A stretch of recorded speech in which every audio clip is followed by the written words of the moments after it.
हर शहर की एक कहानी होती है जो लोग भूलना चाहते हैं, और फिर कुछ कहानियां होती हैं जो लोगों को भुला देती हैं।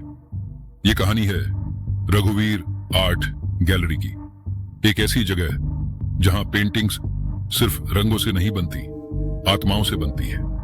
यहां रहता है एक रहस्यमयी कलाकार, व्यास। कहते हैं वो किसी की तस्वीर तभी बनाता है जब उसकी मौत करीब हो। पहले किसी ने ध्यान नहीं दिया, फिर मौतें होने लगी, और हर बार एक नई पेंटिंग दीवार पर टंगी मिलती है। ऐसी पेंटिंग जो किसी कैमरे से नहीं, किसी शाप से बनी हो। तो आइए आज की इस कहानी के रहस्य के बारे में जानते हैं। शहर के कोने में एक पुराना धूल से भरा स्टूडियो था। उस स्टूडियो का नाम था रघुवीर आर्ट गैलरी। यहाँ कोई नहीं आता था सिवाय उस अकेले पेंटर के, जिसे लोग व्यास कहते थे। वो किसी से बात नहीं करता था, ना किसी को अपनी पेंटिंग देखने देता था। एक बात उसके बारे में मशहूर थी, जिसे व्यास देख ले उसकी तस्वीर बनाता है, और फिर वो इंसान जिंदा नहीं बचता। शहर में एक के बाद एक रहस्यमयी मौतें हो रही थी। हर मौत के बाद व्यास की दीवार पर एक नई पेंटिंग टंग जाती थी, हूबहू उसी मुद्रा में जैसे लाश मिली। इन्वेस्टिगेशन शुरू हुई। केस इंस्पेक्टर मुकेश चौहान के पास गया। उसने सोचा ये बस संयोग है, लेकिन तभी उसका दोस्त पत्रकार निखिल गैलरी में छिपकर एक तस्वीर लेने की कोशिश करता है। अगले दिन निखिल की लाश गैलरी के बाहर मिलती है, और दीवार पर वही पेंटिंग जिसमें उसकी आंखें खुली थी लेकिन सांसें नहीं थी। मुकेश अब परेशान था। व्यास को हिरासत में लेने की कोशिश की, लेकिन उसके खिलाफ कोई सबूत नहीं मिला। तब मुकेश ने खुद उसकी एक पेंटिंग चुपचाप जला दी। पेंटिंग जलाने के बाद एक रात मुकेश के घर की दीवार पर एक खून से सनी पेंटिंग उभरी। पेंटिंग में मुकेश था, और उसके गले में एक फंदा झूल रहा था। सुबह उठकर जब उसने आईने में खुद को देखा, तो उसकी गर्दन पर वही फंदे का गहरा निशान उभर आया था, और माथे पर किसी अज्ञात चिन्ह की जलती हुई छाप, और आईने के पीछे टूटा हुआ शीशा जैसे चीख चीख कर कुछ कह रहा था।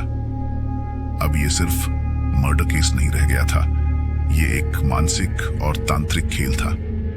मुकेश ने क्रिमिनल साइकोलॉजिस्ट से बात करनी चाहिए, लेकिन जब उसने अपॉइंटमेंट लिया, रजिस्टर पर उसका नाम पहले से लिखा था, Mukesh Chauhan, dead case file शांतिरा।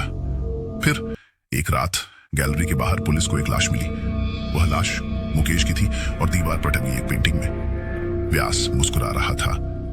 Mukesh की मौत को सुसाइड घोषित किया गया, लेकिन उसकी बहन अनवी चौहान, जो एक क्रिमिनल साइकोलॉजिस्ट थी, उसे यकीन था कि ये एक सीरियल मर्डर केस है। अनवी ने मुकेश की सारी फाइलें चुपचाप निकाली, हर केस की पेंटिंग को गौर से देखा।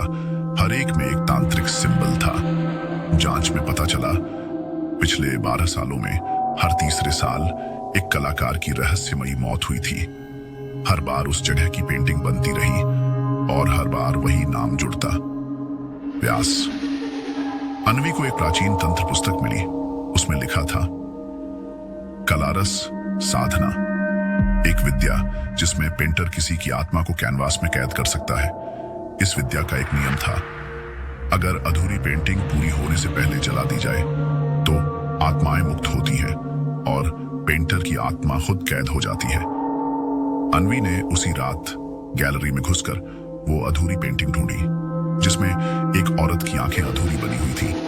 वह औरत और कोई नहीं बल्कि अनवी खुद थी। फिर अचानक व्यास ने उसे पकड़ लिया और ठास पूछा, तू भी तेरे भाई जैसी गलती करेगी? अब तेरी आत्मा मेरी आखिरी पेंटिंग बनेगी।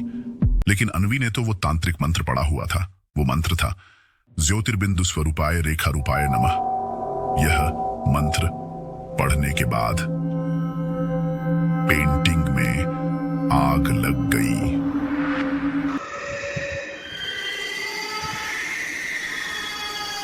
गैलरी चीखों से भर गई, जैसे सैकड़ों आत्माएं आजाद हो रही थीं। पुलिस को अगले दिन गैलरी में एक जल चुकी पेंटिंग मिली। उसमें व्यास था, लेकिन वो पेंटिंग के अंदर से बाहर निकलने की कोशिश कर रहा था। व्यास की आत्मा अब कैनवास में कैद थी। गैलरी को सील कर दिया गया, लेकिन कुछ हफ्तों बाद एक बच्चा उसी गली में दीवार पर पेंटिंग बना रहा था। उसने अपनी मां से कहा, मम्मी, ये अंकल तो खुद मेरी पेंटिंग में आ गए। और पेंटिंग में व्यास मुस्कुरा रहा था। अब सवाल ये है, क्या ये बच्चा किसी खास ताकत के साथ पैदा हुआ है? नीचे कमेंट करें और ऐसी कहानियों के लिए चैनल जरूर सब्सक्राइब करें।